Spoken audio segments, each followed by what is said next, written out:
Okay, well, I'm going to try this again. I guess I misdid something.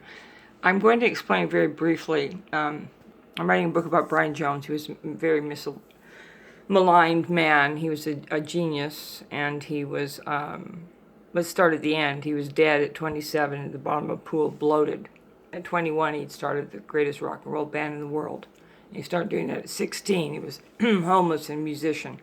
So he spent 5 years putting it all together, and he was playing, well, they were nationally famous. He was 21 years old, and it was his band. Okay, he hired everybody. It was his music.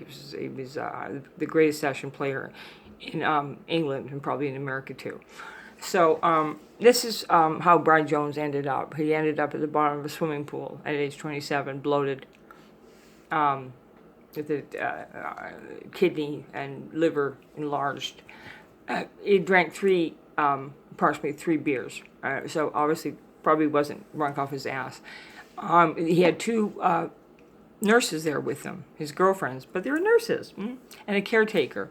Now, what had happened to Brian Jones 6 months before is he pled guilty to cannabis, and the second conviction, he was either going to do 9 months, hard time, bread and water, watch out for the soap, in Wormwood, which is a really rough, nasty little London prison. In London, people are thugs.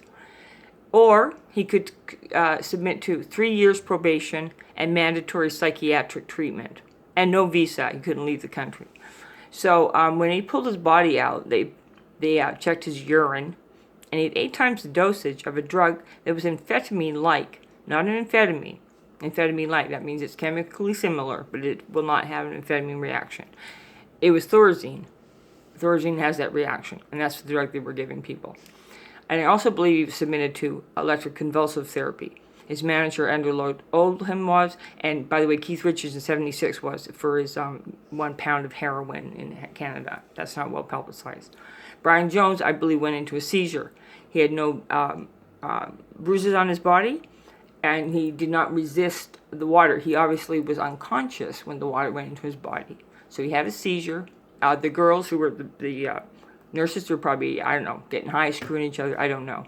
They abdicated duty, and that's why they're so frightened, because it was their job to take care of him. They chemically lobotomized him, but they weren't really supposed to kill Brian Jones. But that's what happened to Brian Jones. He wasn't in fact, he probably did acid a few times. What his real problem was severe anxiety, because he was being hounded by the state, and he knew he was going to go to prison.